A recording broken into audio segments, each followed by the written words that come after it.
ആരും പറയുമെന്ന് പ്രതീക്ഷിക്കാത്ത ഒരു കാര്യമാണ് അദ്ദേഹം അത് പബ്ലിക്കാക്കി പറഞ്ഞതും അത് ഉൾക്കൊണ്ടുകൊണ്ട് പറഞ്ഞത്. നിങ്ങൾ കാർക്കിച്ച് തുപ്പുകയാണ്. അത്ര മോശമാണ് അതിൻ്റെ ഒരു റിസൾട്ടിൻ്റെ റിയാക്ഷൻ. നാണോ മാനോ ഉണ്ടെങ്കിൽ അവർ മത്സരിക്കാൻ പാടില്ല. നമസ്കാരം. CPM-ൽ തിരുവായ്ക്ക് എതിർവായില്ലാത്ത അഹങ്കാരത്തിന്റെയും ധാർഷ്ട്യത്തിന്റെയും തൻ പ്രമാണിത്വത്തിന്റെയും തൻ പോരിമയുടെയും പ്രതീകമായ നേതാവാണ് മുഖ്യമന്ത്രി പിണറായി വിജയൻ. പിണറായി വിജയൻ ചിന്തിക്കുന്നതിനപ്പുറം, പിണറായി വിജയൻ പറയുന്നതിനപ്പുറം CPM-ൽ യാതൊന്നും നടക്കില്ല. CPM എന്ന പാർട്ടിയും പിണറായി വിജയനും ഒന്നു തന്നെയാണ്. പോളിറ്റ് ബ്യൂറോവിനെയും സംസ്ഥാന സമിതിയെയും സംസ്ഥാന സെക്രട്ടേറിയറ്റിനെയും കേന്ദ്ര കമ്മിറ്റിയെയും എല്ലാം നിശ്ചയിക്കുന്നതും അവരെങ്ങനെ പ്രവർത്തിക്കണം എന്ന് തീരുമാനിക്കുന്നതും പിണറായി വിജയൻ മാത്രമാണ്. പിണറായി വിജയൻ എന്ന ധാർഷ്ട്യക്കാരനായ അഹങ്കാരിയായ നേതാവിന്റെ തീരുമാനങ്ങൾക്കപ്പുറം CPM-ൽ ഒരു ഈച്ച പോലും പാറില്ല എന്നുള്ളതാണ് മനസ്സിലാക്കാൻ കഴിഞ്ഞിരിക്കുന്നത്. ഇത് ഞങ്ങളുടെ വാക്കുകളല്ല. മുൻ KPCC പ്രസിഡന്റായ K. സുധാകരൻ മാധ്യമങ്ങളെ കണ്ടപ്പോൾ പറഞ്ഞതിന്റെ പ്രസക്ത ഭാഗങ്ങളിൽ നിന്നും എടുത്ത വാക്കുകളാണ്. കണ്ണൂരിൽ CPM-ൽ തന്നെ പൊട്ടിത്തെറിയുണ്ടായിരിക്കുന്നു. പിണറായി വിജയനെതിരായി ശക്തമായ വികാരം കണ്ണൂരിൽ നിന്ന് തന്നെ ഉളവായിരിക്കുന്നു.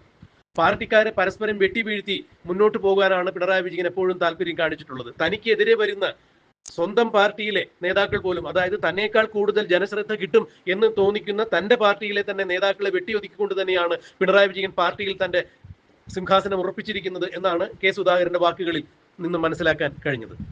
ഇന്നിപ്പോൾ 2026-ൽ നടക്കാനിരിക്കുന്ന നിയമസഭാ തെരഞ്ഞെടുപ്പിനോടനുബന്ധിച്ച് മാധ്യമപ്രവർത്തകർ സുധാകരനെ കണ്ടപ്പോൾ ചില ചോദ്യങ്ങൾ ചോദിക്കുകയുണ്ടായി. MV ഗോവിന്ദന്റെ ഭാര്യ തളിപ്പറമ്പിൽ മത്സരിക്കുന്നതിനെ കുറിച്ച് ചോദിച്ചപ്പോൾ ജനങ്ങൾ കാർക്കിച്ചു തുപ്പും എന്നാണ് അതിനെക്കുറിച്ച് K. സുധാകരൻ മറുപടിയായി പറഞ്ഞത്. അവർക്ക് നാണവും മാനമുണ്ടെങ്കിൽ അവിടെ മത്സരിക്കരുത്, അതാണ് ജനാധിപത്യ മര്യാദ. പയ്യന്നൂരിൽ കുഞ്ഞികൃഷ്ണനെ പിന്തുണയ്ക്കുമോ എന്നുള്ള ചോദ്യത്തിന് എല്ലാ ഇസങ്ങളും ജനങ്ങൾക്ക് വേണ്ടിയുള്ളതാണ്. ഏത് ഇസങ്ങളാവട്ടെ, സോഷ്യലിസം ആയാലും കമ്മ്യൂണിസം ആയാലും എന്തിസമായാലും അത് ജനങ്ങൾക്ക് ഉപകാരപ്രദമല്ലാത്ത രീതിയിൽ, ജനോപകാരപ്രദമല്ലാത്ത ഒരു ഇസവും നിലനിൽക്കില്ല. കുഞ്ഞികൃഷ്ണൻ ആ പാർട്ടിയിൽ ആരും പറയാത്ത കാര്യങ്ങൾ ജനങ്ങളോട് തുറന്നു പറഞ്ഞ ആളാണ്. ആത്മാർത്ഥമായി പൊതുജനങ്ങളോട് വിളിച്ചു പറഞ്ഞു കമ്മ്യൂണിസ്റ്റ് പാർട്ടിയിൽ നടക്കുന്ന വൈകൃതങ്ങൾ ഇതൊക്കെയാണ്.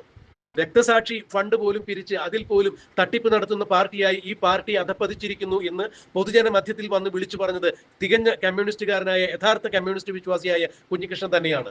അതുകൊണ്ട് 2026-ലെ നിയമസഭാ തെരഞ്ഞെടുപ്പിൽ പയ്യന്നൂരിൽ നിന്ന് കുഞ്ഞികൃഷ്ണൻ മത്സരിക്കാൻ ആഗ്രഹിക്കുന്നുണ്ടെങ്കിൽ തീർച്ചയായും ഞങ്ങൾ പിന്തുണ കൊടുക്കും എന്ന് തന്നെയാണ് K. സുധാകരൻ തുറന്നു പറഞ്ഞത്.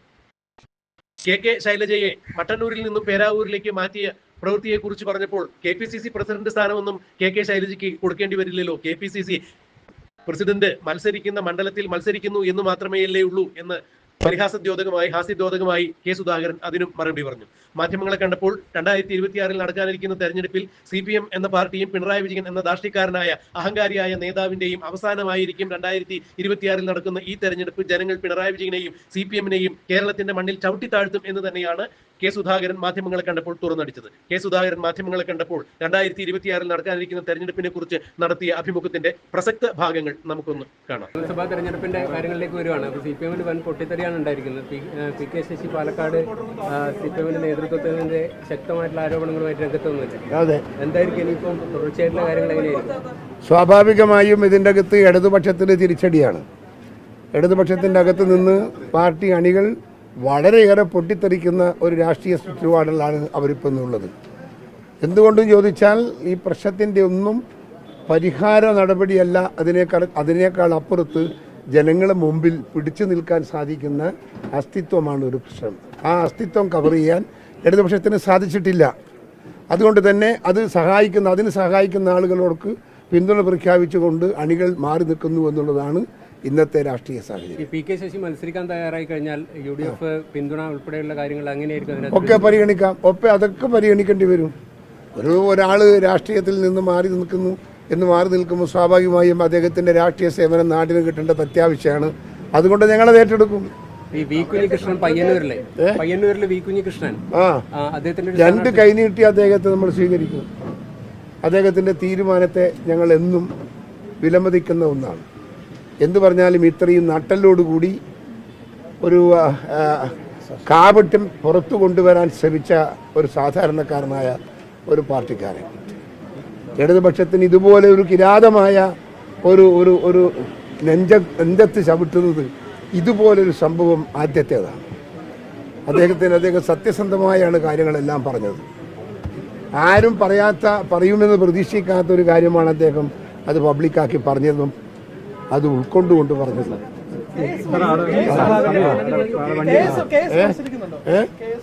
അത് പാർട്ടി മത്സരിക്കുന്നു, പാർട്ടി തീരുമാനിക്കണം, ഞാനല്ല തീരുമാനിക്കേണ്ടത്.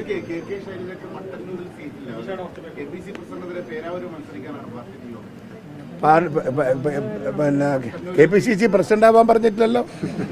പിന്നെന്താ പ്രശ്നം? നമുക്ക് നമ്മുടെ സ്ഥാനാർത്ഥി ഉണ്ടാവും, അവരെ സ്ഥാനാർത്ഥി ഉണ്ടാവും. ജനങ്ങൾ കാർക്കിച്ച് തുപ്പുകയാണ്. അത്ര മോശമാണ് അതിന്റെ ഒരു റിസൾട്ടിന്റെ റിയാക്ഷൻ. നാണോ മാനോ ഉണ്ടെങ്കിൽ അവർ മത്സരിക്കാൻ പാടില്ല. അത്ര പബ്ലിക്കിൽ നിന്ന് അഭിപ്രായ വ്യത്യാസമുണ്ട് അദ്ദേഹത്തെ കുറിച്ച്.